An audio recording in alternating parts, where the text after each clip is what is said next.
बॉलीवुड में अपनी शुरुआत करने पर जीनत अमान को हिंदी सिनेमा में पश्चिमी नायिका का रूप लेने का श्रेय दिया गया।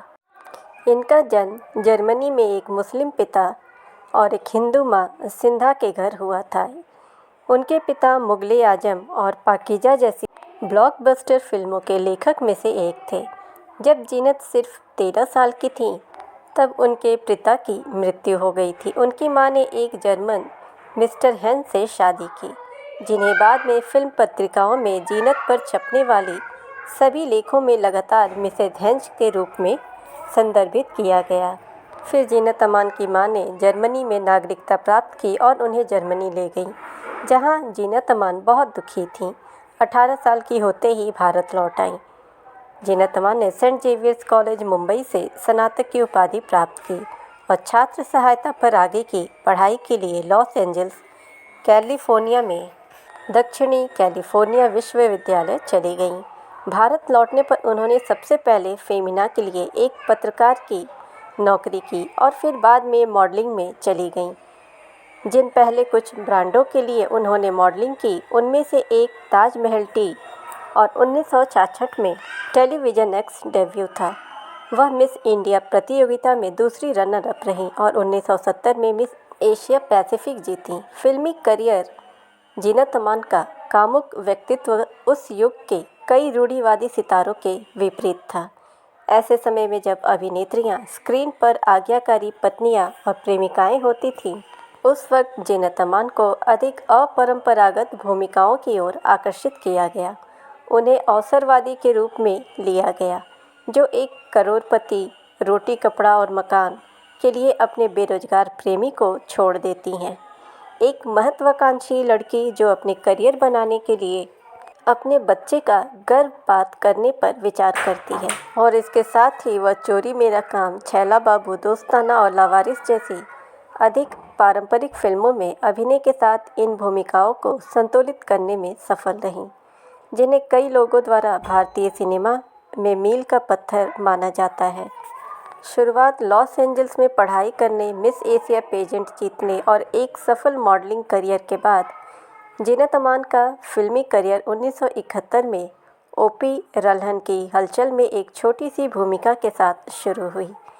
गायक किशोर कुमार अभिनीत हंगामा, जो कि 1971 में आई थी, वह दूसरी भूमिका में सफल नहीं रही। देव आनंद ने जहिदा प्रेम पुजारी में उनकी दूसरी नायिका को हरे रामा हरे कृष्णा, जो कि 1972 में अपनी बहन की भूमिका की पेशकश की। इस माध्यमिक भूमिका के महत्व को न समझते हुए जहिदा मुख्य महिला भूमिका, जो कि मुमताज़ द्वारा निभाई गई थी, उसे करना चाहती थीं और उन्होंने मना कर दिया। जीनत अमान को अंतिम समय में प्रतिस्थापन के रूप में चुना गया और हरे रामा हरे कृष्णा में जीनत अमान ने आर.डी. बर्मन के गाने दम मारो दम की सहायता से जेनिस के रूप में दर्शकों का दिल जीत लिया। उन्होंने सर्वश्रेष्ठ सहायक अभिनेत्री का फिल्म फेयर पुरस्कार और सर्वश्रेष्ठ अभिनेत्री का BFJA पुरस्कार अर्जित किया।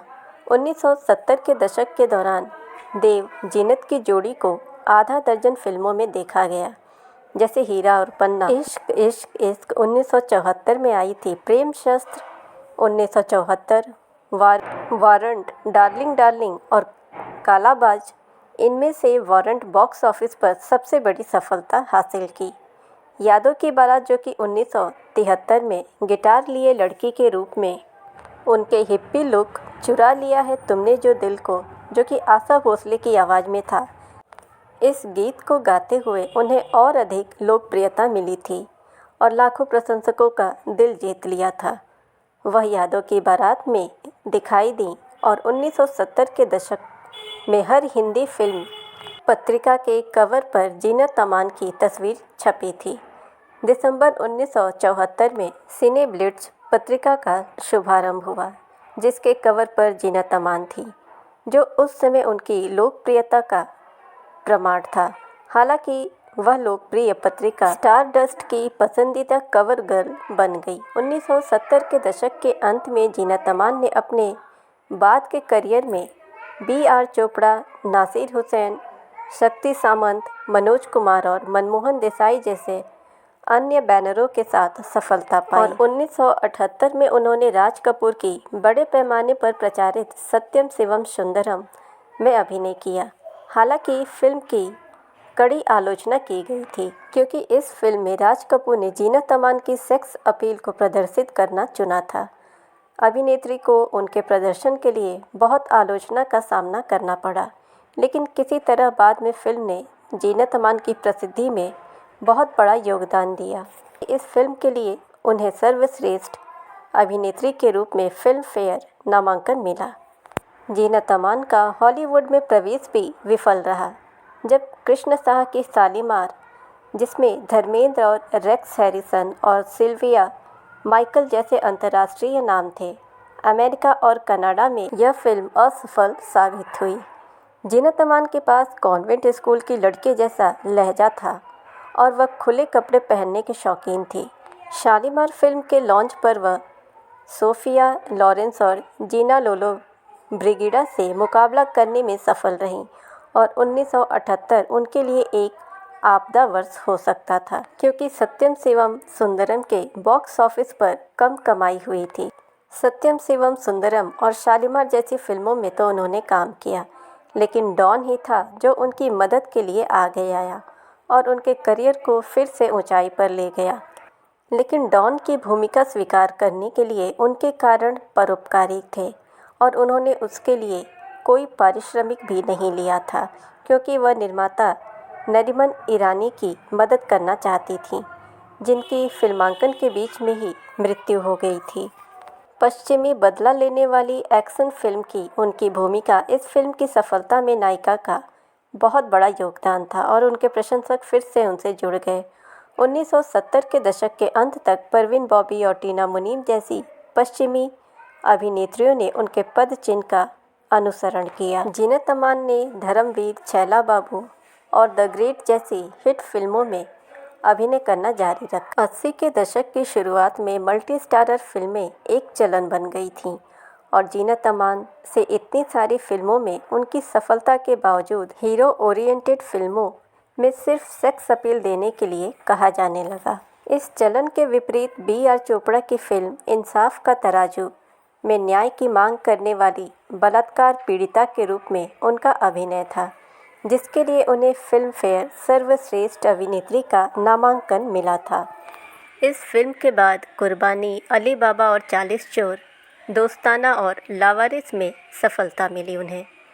आलोचकों ने बंधन, कुछ धागों का, यादों की कसम, बात बन जाए और नामुमकिन जैसी महिला उन्मुख विषयों वाली कुछ फिल्मों में उनके अभिनय की सराहना की। 1990 और 2000 के दशक में जीनत अमान एक दशक बाद फिल्म भोपाल एक्सप्रेस में एक कैमियो भूमिका निभाकर सिल्वर स्क्रीन पर लौटी और उनकी फिल्म बूम, जो कि 2003 में, और जाना लेट्स फॉल इन लव 2006 में आई थी, और फिल्म चौराहे 2007, अगली और पगली 2008 और गीता इन पैराडाइज 2009 में छोटी भूमिकाएं की। 2004 में वह मुंबई के सेंट एंड्रयूज ऑडिटोरियम में मंचित नाटक द ग्रेजुएट में मिसेज रॉबिन्स के रूप में दिखाई दी। फिर उन्होंने बी फॉर यू टीवी द्वारा निर्मित इन कन्वर्सेशन विद जीनत नामक एक टीवी शो भी किया था। वह करण जौहर द्वारा होस्ट किए जाने वाले लोकप्रिय शो कॉफ़ी विद करण में हेमा मालिनी के साथ भी दिखाई दी थी। जीनत को उनकी प्रतिभा और हिंदी सिनेमा में योगदान के लिए 2008 में जी सिने अवार्ड समारोह के दौरान लाइफ टाइम अचीवमेंट अवार्ड मिला। जीनत ने फिल्म अब्दुल्ला के निर्माण के दौरान संजय खान से शादी की। फिल्म के पैकअप के तुरंत बाद कोलाबा के ताज महल होटल में एक निजी पार्टी के दौरान संजय खान और उनकी पत्नी जरीन ने उन पर इतना हमला किया कि उनकी आंखें क्षतिग्रस्त हो गई। किसी भी मेहमान ने हस्तक्षेप नहीं किया। 1985 में उन्होंने मजहर खान से शादी की और उनके 2 बेटे अजान और जहान हुए। सितंबर 1998 में गुर्दे की विफलता के कारण मजहर खान की मृत्यु हो गई। जीनत अमान अपने दोनों बेटों के साथ रहती हैं और कई सामाजिक कार्यक्रमों में भाग लेती हैं और फिल्म पुरस्कार समारोहों में भी वो देखी जाती हैं। कई विवादों का भी जीनत अमान को सामना करना पड़ा, जैसे संजय खान के साथ उनकी शादी और तलाक ने एक बड़ा विवाद खड़ा किया। उसके बाद सत्यम शिवम सुंदरम, जो कि 1977 में उनकी भूमिका जहां उन्हें शशि कपूर को चूमते हुए दिखाया गया था, उस समय काफ़ी आगे की बात मानी गई थी। हालांकि उन्हें उस भूमिका के लिए फिल्म फेयर पुरस्कार नामांकन भी मिला था। जीनत अमान ने मई 2007 के उत्तर प्रदेश विधानसभा चुनाव में कई आपराधिक आरोपों का सामना कर रहे राजनीतिज्ञ और स्थानीय माफिया डॉन डीपी यादव के लिए प्रचार किया था। इन कारणों की वजह से वह कई बार विवादों में फंसी। जीनत अमान ने अपने फिल्मी करियर में कई बोल्ड सीन दिए, जिसकी वजह से भी वो विवाद में रहीं। फ्रेंड्स, अगर आप चैनल पर नए हैं तो चैनल को सब्सक्राइब करें, नोटिफिकेशन बेल दबाएं ताकि हमारी हर वीडियोस आप तक पहुंचती रहें। वीडियो को ज़्यादा से ज़्यादा लाइक और शेयर करें। Thanks for watching.